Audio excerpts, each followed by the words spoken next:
Shoshana, thank you so much for having us here at these wonderfully quirky R Street offices today. Thanks for coming. Thank you. No, it's so exciting to be here for the Between Two Jobs series. So can you just start by telling us a little bit about what R Street does?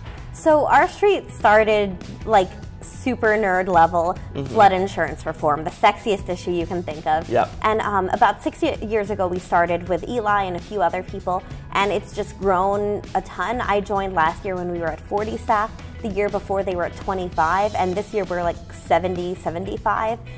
We do tons of different issues, not what everyone does. We'll do, again, flood insurance reform, super sexy. They let me nerd on occupational licensing reform, a lot of different kinds of tech policy, criminal justice reform. We've added national security since I've been here.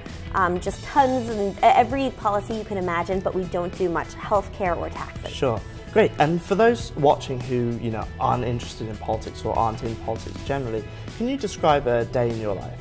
It's really weird. It's super weird. I wake up, I go on Twitter because I manage our digital media, look through all of that, and then start working, writing social copy, different tweets I can put out. On any given day, we'll put out like 70 tweets or so. Wow. Work to do that for other platforms. I'll usually roll into the office like 10 unless I have meetings. They're really flexible.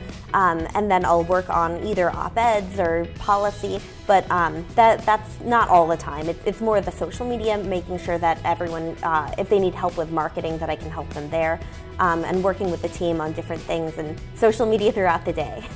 And speaking of the team, what qualities do you most admire in your colleagues? I mean, everyone's super nice. Like, this is the funnest job ever. Everyone's just so nice. Like, I love all my colleagues. The only problem is I don't have time to hang out with all of them because they're so nice. Everyone works really hard and like loves what they do. Like, to work at a place where everyone's so passionate is just the best. Great. And can you tell me, if you could work with one fictional character, who would it be?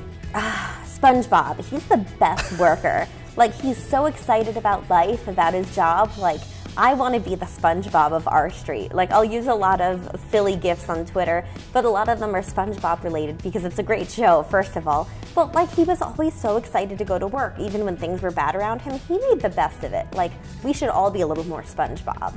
Amazing. And would SpongeBob be as good a work colleague as the Sloth here? Can you tell us a little bit about the Sloth? Yeah, I mean, Sloths before SpongeBob, but SpongeBob is great. Obviously.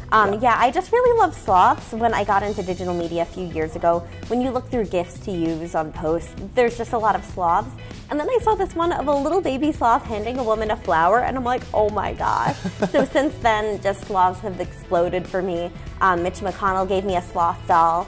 And like everyone in politics knows, I love sloths. It's really great. Amazing. That's quite a story. and tell me, going back to kind of professional stuff, yeah. What is the biggest challenge you've ever faced in your professional life, and how did you overcome it? I think the hardest thing for me was when I was finishing college. I finished a year early.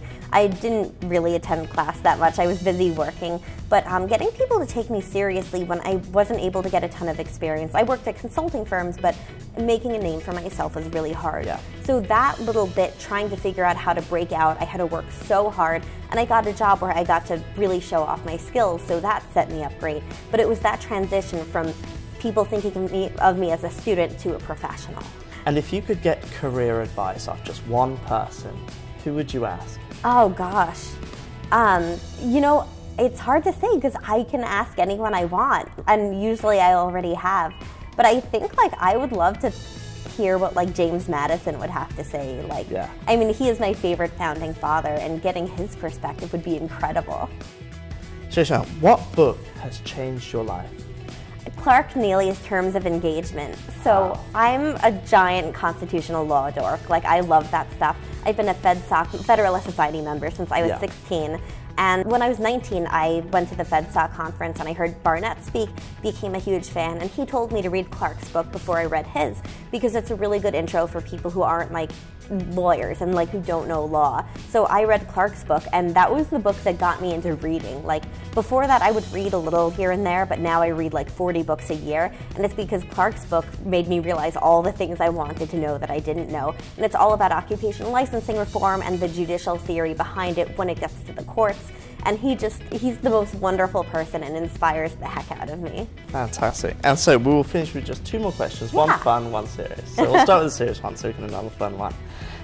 If you could give career advice to yourself just 10 years ago, what would you say?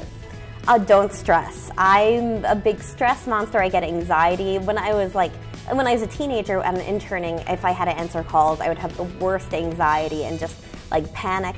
And I don't know why. Like that doesn't make any sense.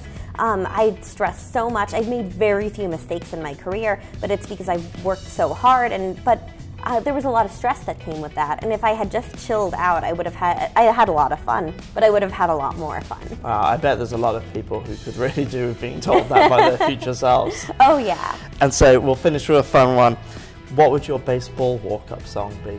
Well, I don't play sports, but I do like this band called Black Pistol Fire, and they're really great. So like one of their songs, I would really love that. And for them to play it live, it would have to be live.